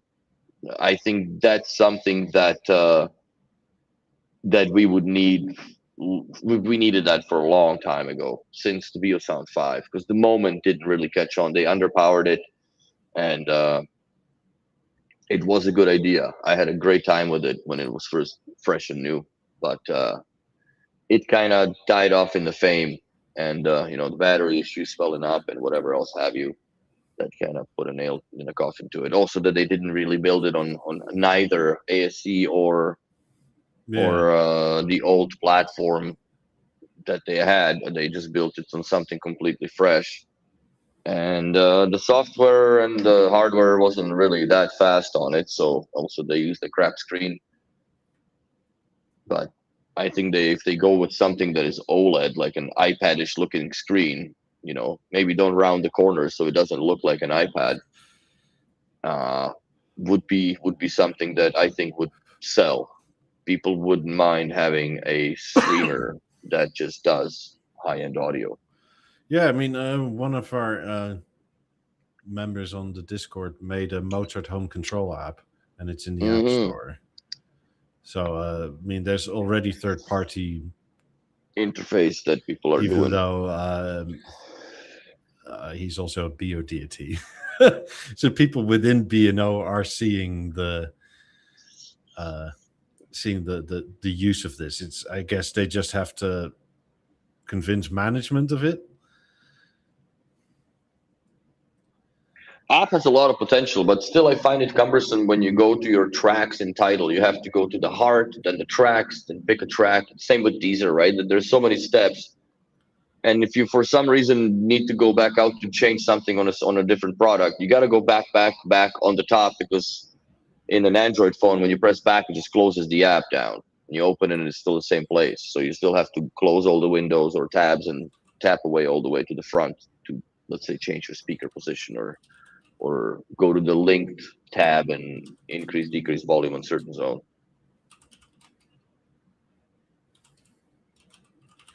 One thing I've been saying for probably a few years now as well is I want B&O to make something that I cannot afford. Like from the start, right? Like make a Beolab Century or something. Like, and they should have kind of have done this or started this a few with the years 90s. ago. They should have started with the 90s. They should have done it for this 100-year anniversary, right? Because the 100-year anniversary of a speaker company is they made earbuds and headphones. And it's like, oh, okay. But to me, I think what they've done a backwards approach. I think that the 50s should have been the 90s back then, and 90s should have been the Beolab 100s with an ostentatious price to begin with. But that's kind of what I want them to make right now, right? Like make some Beolab Centuries, Beolab 100s, whatever you want to call them. Mm-hmm. Start them off at 300 or 400 grand or $500,000. I don't care. Make them fully custom to order from all I care. With black cloth and oak panels. I mean, how do you make something better than the 90s? By making it bigger. Yes. And that can be slightly wider or taller or any variety thereof, right? And more intelligent electronics where you don't have that microphone measure only up to 2,500 hertz or 2,000 hertz. I think it's 2K that it caps off at. You could have something that actually compensates the room all the way to 22,000 hertz. Yeah. That way, like your entire field of hearing is covered by compensation, not just, the lower end. Yeah, Max says 90s do compete with 500K stuff from other brands. I know, but as soon as B&O makes something much more expensive at the same price level, right, the 90s become the value proposition. Yes, they're ridiculously expensive. They should have never been as expensive as they are now. But they should be like the 9s to the 5s, in my opinion, nowadays. Yeah, that kind of. In a way, right? But mainly why I would say something like this is to stop the fucking price pressure. Like there is no reason. I think that's dwindling off now a little bit. I think they're waking up. Well, they've lowered it on the Premiere, which is insane because obviously they expected a lot of sales and it kind of dwindled off because they started it off a very steep hill. And I think that it was just too much. And I do agree with Andrew's video. I think that if they retained the Stage Mark II or introduced the Premiere more or less in where the BeoSound Stage was price-wise and then put something else in the middle so you have good, better, and best, right? Because now you have a place where, okay, if you want good, then you can just have that and then you can just buy yourself, 2 pairs of emerges and you have yourself a little cheese bowl surround system, right? Yeah. Where if you have, let's say there's something between the Premiere and Theater that now has, let's say 2 actual PowerLink outputs, so you can do 4 legacy speakers, and it's got, screw the WISA and has 4 more DPLs for the modern stuff. Yeah. Because at the end of the day, if you really wanted to connect something wirelessly, then you can just put a transmitter on the PowerLink outputs, and then you have 4 speakers DPL'd out of the transmitter. Yeah, currently we have good, best, and better in terms of pricing for TVs. Because the Theater is the best. The most expensive thing is the better one, which is the Harmony. Yes. And the good is the Premiere. So it's kind of it's a bit topsy-turvy. Yeah, it's really backwards. And I think that Harmony needs to get pushed out by default of just the platform obsolescence if they're not updating it. I know there's rumors that there's going to be something, but I think that it should be announced in soon, or they're waiting for, I don't know what they're waiting for. Unless they're sitting on a bunch of stock, then I understand for not announcing it, but that might be true as well. But anyway, yeah, like I've wanted them to make something much higher end than 90s, even in terms of price, right? Because you can always say, like, yes, the 90s are 150 grand euro, right? Because, or 125, something like that. But this is 400 grand. And then it's the law of diminishing returns, right? But do you actually want to be a baller, or do you want something with, for us, an amazing margin, right? But it's now the value proposition. You still have 90s, which are now Yes. value speakers at 100 plus K. Yeah. Yeah, but that was a good video. I really agree with most of his points that he was making, not just for B&O, but for other speakers as well. Like Bowers and Wilkins. I mean, even if you, let's say, don't want to get, because I don't think they do, right? Want to get rid of the ultra high net worth individual thing, which I think was the wrong choice. But whatever, we'll shall see in like 2-3 years when we have a proper CEO in place, like not temporary. Yeah, I still think they should have done that, right? Because just making stuff more expensive because it's somehow more appealing isn't the way to do that. No. Like a BMW 3 Series doesn't become a 7 Series just because you up the price, right? Like it just doesn't work that way. Like they should have made something ridiculous to coincide with that sort of strategy. I've always felt that. Like, and I understand the price rises to an extent, right? But it's gotten out of hand. Well, the Monarch edition is 900,000 Canadian dollars for the 90s. Yeah, so that's silly. What, 500 grand US? Yeah, half a million. Like 450 euro probably, or something like that. I mean, so clearly they can do it, right? There's no way the cost increment is that high to make them. That's just pure profit. That's just status. Yeah, to buy it. I mean, but then you can also, if you want that experience of being on the waiting list for something special, right? Like you can just literally make this 500 grand speakers, a la what they do with the special edition 90s, right? Like a la carte, it's gonna take 6 months before you get it, but at least. Like we'll even offer you a way to pay us more, right? That this color will be only used in your speakers and to nobody else. Like, I think was it certain upper scale Mercedes or Lambos do that, right? Or Paganis, where you can pay them like an extra 50 grand so that the color you choose will only ever be used on your car. That's cool. Yeah, but it's like, okay, it's just a color, right? It doesn't really actually cost them that much more. You're just buying the exclusivity. Just kill it on the palette now. This is his. Yeah, exactly. This is one of one. Like, yeah, everything will sound like it, right? But you don't get the combo like this ever again. I mean,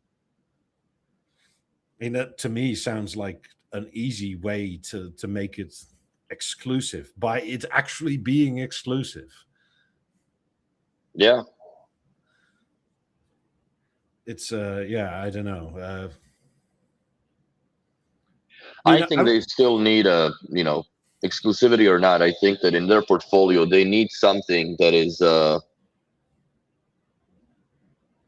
an audio master, in my opinion. They need something that plays, or maybe it's something that has, I don't know. I don't think I would put speakers in it, but just something that is moment like ish, that can have your streaming services and all that. Because I find no matter how hard I try with the phone, dude, don't want to disturb or whatever, you always fuck off to something, not TikTok for me, but Instagrams or whatever, right? There's always that avenue that presents itself and you drift off and instead of paying attention to the music. And I've never had that experience when I was listening to the 90s with the moment, because that thing doesn't allow you to do anything else other than either pick a next track or listen to the whatever you're listening to. So I don't know. I think they need something that interfaces with a environment a little bit more than BeoConnect Core per se. And I think that they should reintroduce Essence Remote in a way. Like, I don't know, maybe call it something else than an Essence Remote, but instead of the white inside, put one of those OLED displays like it's on the Beo Remote 1. So maybe it can pull the metadata off of, I guess make it Wi-Fi. I don't know. Make it a little bit bigger so it's PoE, right? But then again, now we're in the freaking moment, Halo territory, right? Where that already does that kind of thing. But yeah, so these 50s as presented in 2017 were 26,750 euro. Jesus Christ. They almost tripled. Not tripled, but doubled and a half. Yeah, so I mean, I understand the price going up due to circumstances because it has been a bumpy ride in that last 9 years, right? Like, I don't think any of us can say that not much happened in the last 9 years. No, definitely not. I mean, everything from the world being shut down to wars and no oil and God knows what else, right? And me eating the logs. But it's gonna be 10 years this year, bro. Since my crash. That's crazy. Yeah. I mean, but it more than doubling in that same time period is mental. Mm-hmm. Similarly for the 90s, like, come on, there should have been something above that. They were 80,000 US when they were launched. What are they now in USA money? In euro, they're I think when they were launched, they were like 65 for the first 3-4 months, and then they were like 70 for the next year or so. Mm. And then they went to 75, then they went to 85, then they went to 90, then they went to 110. From there, they went to like 130 or something. But in the US, this is including 21% sales tax, right? That's what everybody on this side of the pond forgets. Mm-hmm. That's what you pay. Like, that is the price, not extra plus, whatever percentage. So, I mean, yes, they were a good deal. Like, I do think the 90s were probably cheap for what they were, right, at the time. But they're now kind of expensive where you compared that they sold them quite nicely. They should have put something above it and then slowed this increase down. Mm-hmm. I agree. But that took them a long time to develop. So to develop a speaker that trumps it, well, you do have a lot of information and knowledge that you can harvest from, right? Because the past doesn't get forgotten. But I guess just the expansion on it, it's in my opinion, the only way that you can get it better is with the DSP and room compensation to go higher in the kilohertz scale. Yeah, and or just being faster at processing. That, and maybe do a triangular microphone compensation, that you have 3 mics that you connect into the speakers, and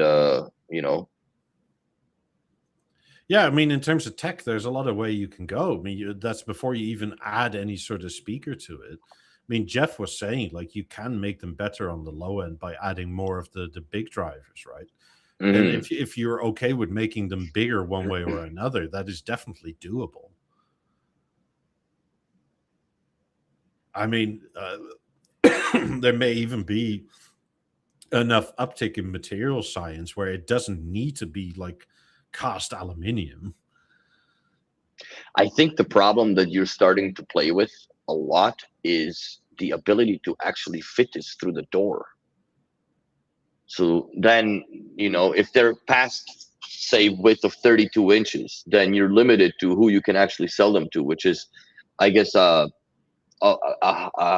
high-end residence that has huge double doors or something that you can actually bring shit like pianos in. Because this apartment, there is no way you're turning that speaker around, right? Like, even this was a struggle, and I had to take the doors off the hinges just to get them in the house. Sure, but if they're 400 grand euro or 500 grand USD, yeah, you're not living in a fucking 2-bedroom. Like, are you really going to put speakers in an apartment where the speakers are more value than the apartment? No, that's fair. That's fair. I mean, who did we sell BeoVision 4103s to, right? The same people. Fair enough. Like that thing doesn't fit through a door in its packaging almost No, anywhere. that's a whole crane, dude. That's crazy, man. That's crazy TV. That was 236 kilos of awfully Yeah, but it was insane sold, right? nonsense. Like people still got Yeah, it. yeah, yeah. It's the people bought it. There's a couple of people in the Montreal that have the 83, Yeah. Vision 483. Had to close the street, fucking hit the crane through the window balcony. Like, it's a holy cow, a process, man. That's not a regular I bought a TV day. Yeah. So, But it worked, right? Like mhm, they sold. Like where there's a will, there's a way. that's right. But like I'm not saying they'll like if they put something above it, they'll sell like 50 a year, right? I'm more thinking if they sell like 5 to 10 pair a year, but it's fully bespoke. Like there's a suggestion of what the base is, but if you want to do Mm, anything else, that's fine. If you want to have it embroidered or laser etched or whatever, like the world's your oyster, right? yes. Like essentially where the chassis is the thing that's the standard and everything else is like bespoke. Well, that's what the 90s are becoming at this point of time, right?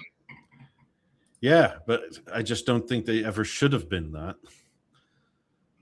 Well, I think they invite themselves by the construction of themselves, how they're put together. Because the 50s, you can't really do this crazy stuff with as much, Yes. right? Because you're starting to get to block the drivers and such, where there is no, like the Monarch, it's just wood blocking base, which doesn't really matter that much, I don't think, where all the head is exposed.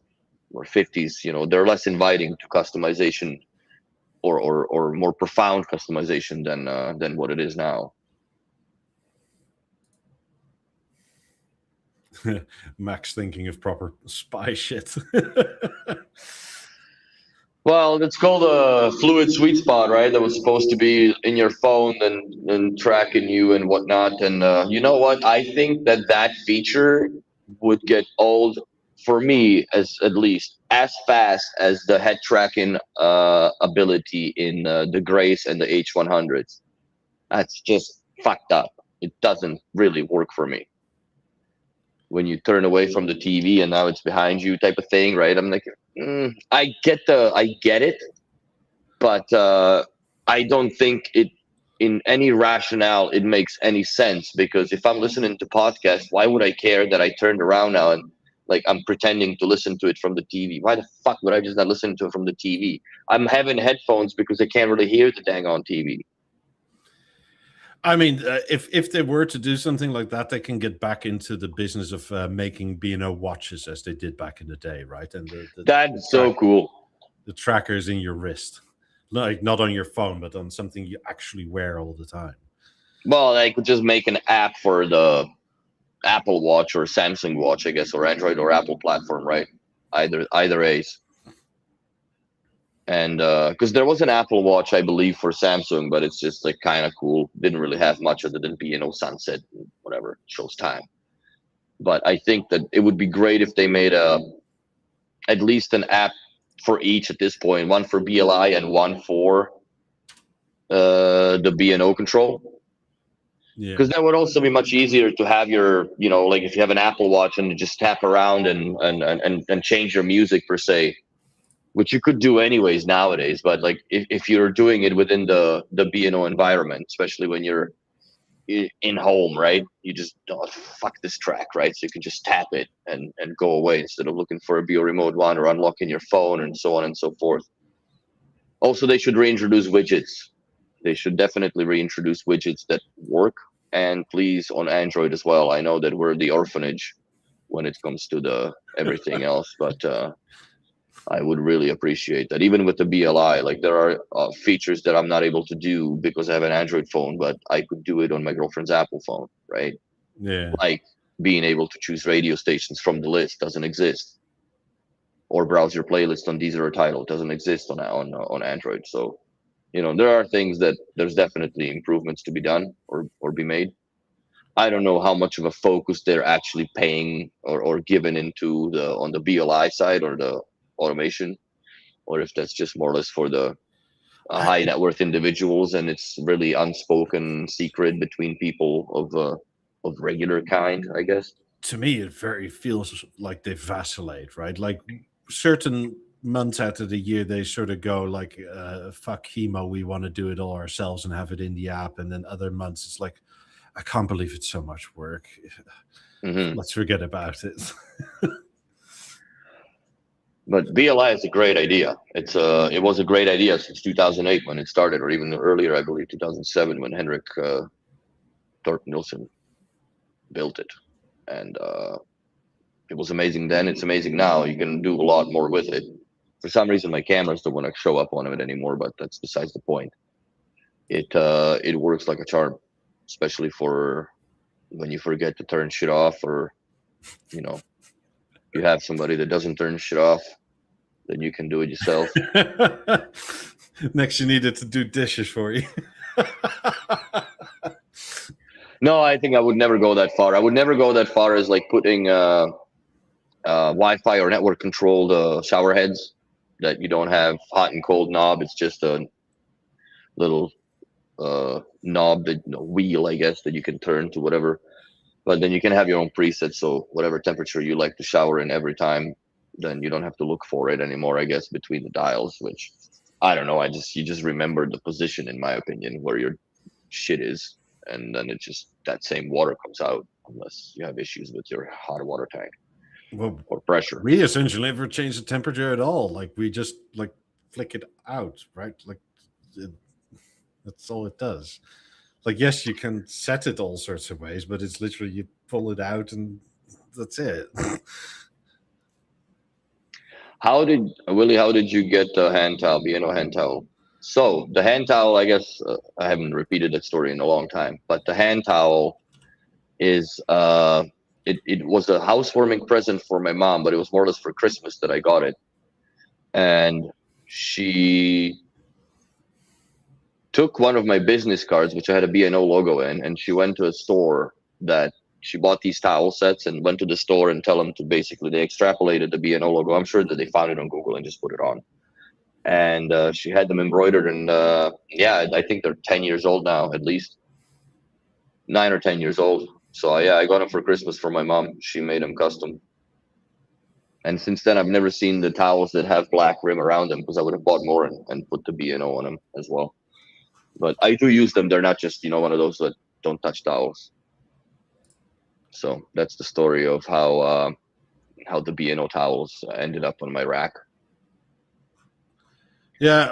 Also, if you are looking at that sort of thing, like in Denmark, bramdelradio.dk, They do a whole bunch of cool stuff too. like you can get the mugs and stuff from them. They're quite pricey, but they also have, I don't know, a bunch of T-shirts. t-shirts and that sort of stuff. We should make a BeoTalk T-shirt. We've been talking about it for a few years now. Maybe once across the border. I mean, they have so much stuff, right? Like they even have a shit ton of old record players and whatever else. Mm-hmm. Who was the guy that sent us those leather keychains of the 9,000 and biograms? I think it was. Remember? Llewellyn from Ultimate B&O Facebook group. Okay, that's right. Uh, Haven't heard from him for a long time. Yeah, that's exactly that, and that too. Boom, boom. this The is the 9,000. only 4,000 I have. And the 9,000. Well, I used to have that. Well, they're also quite nice, right? Because the keychain focus has Yeah, the what it is. yeah on it, and it says Ultimate B&O on the back. I don't know if it focuses. But... Yeah, there we go. Nice. So if you're on Facebook, Ultimate B&O on Facebook.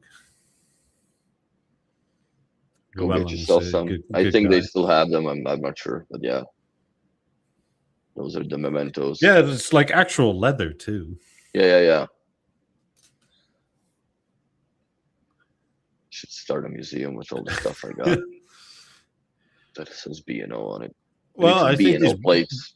I think these Bremdel guys are actually tied to that museum in Bremdel have closed only around the old vintage B&O as a side order. Okay. But this is not the current B&O shop, I don't think. This is like just all that stuff from their warehouse. And Hmm. I mean, there's no way, right? Like a new quote unquote B&O dealer sells BO All this. boxes or passives of any sort. No, I don't think you even can get drivers anymore for the BO box. Yeah. CX100s and CX50s. Oh, But yeah, I don't get their website in English, right? Like it's just Google Translate. It just at the top once I got to the website, do you want to keep it in Danish or want it in English? And I just pressed English. So mhm. all this is live on the fly translation by Google.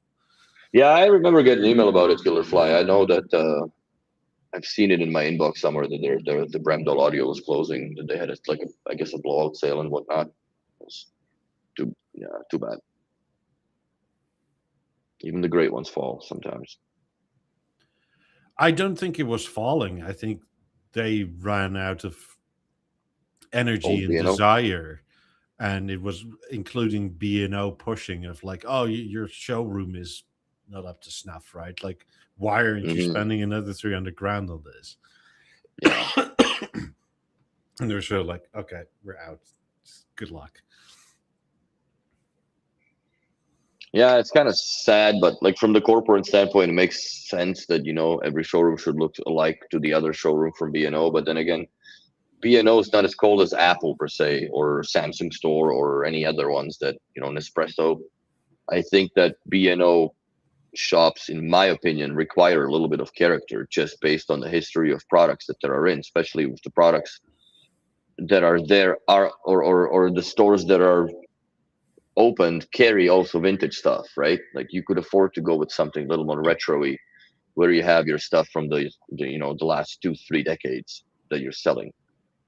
So like Orlando shop, right? That was very eclectic. It was it's like a mullet, nice haircut. It's nice at the front, but party is always in the back for sure. But it looks legit at the front, but then to me it gets more cozier once you pass the bar and you look at that big fucking LED wall that they had. That was sick. Yeah. But it's a little different. It's very cozy, I would say. It's cozier than like even the Miami store. It's little too cold for my liking. It's very corporate looking, right? But then again, any store that you go in the Gulf Stream more or less looks the same in a design, because I'm sure that there's certain variant of architectural control that they have, even from the standpoint of you renting that space, right? Yeah. So What's your favorite B&O merch? The bottle opener. How could it yeah, be by anything far, else? it's the Look, most used. I mean, if I ever get pulled over, it's going to be a problem, right? Because I have a bottle opener on my keys, on my car keys. So Well, I it's mean, illegal in states. to drink and drive and or have open, yeah, but it sort of indicates. Unfortunately, it doesn't look like a bottle opener, right? So, No, but yeah, I have a bottle opener and the A5 or A9, whatever it's called, the keychain, mm, A3 keychain, whatever, the round thing, because that's what fires up and closes my house when I leave. But those are my two most favorite products, believe it or not, because they just, and actually my favorite one of all time is still BeoTime, the alarm clock. I really like that. It's a chime that I've been waking up to since the thing came up, and yeah, I can get up, man. Doesn't matter from what coma. On a third chime, I'm rolling the fucking thing. Give me 10 more minutes. So yeah, but there's a lot of sweethearts. But I guess now my absolute ultimate favorite is the theater. It's the best product that they have done in the last, at least, if not decade, then 15 years for sure. maybe 20. I think it's the best product since the BeoSound 9000 came out, in my opinion. Yes. When it comes to something that is that remarkable, I think it's or as far as the speaker compared to, that would be the BeoLab 5s when those come out, or the acoustic lens was introduced. But to me, as far as the historic significance of their progress, it's the 9000 and the theater. Boom. Yet 1, 2, right there. All the rest in between is just goulash and soup that you get with your meal. But this is the steak and potato. Yeah, the theater is, especially now that it's been pretty settled. much excellent. It's been excellent. So, like, I've never had issues for a long time that I can remember now. I haven't had issues at all, other than with the older platforms trying to join in and being in sync with the music and sound. But that's bug reports, and hopefully it'll fix it. I'm sure I'm not the only one with this issue, and if I am, I wonder if it's my goofy ass little cheeseball router, because I'm not. I just don't want to set up all this shit here for no reason. But it might happen. You never know. Yeah. So that's all there is today. We'll see where that ends. Yeah, let's call it. We'll be back next week. Nothing same ever time, happens, same place. Yeah, but see you all then. Hope everybody has a good week. Have fun, and goodbye. Subscribe and like. Don't forget. Oh yeah, do that. Thank you. Do that. Bye.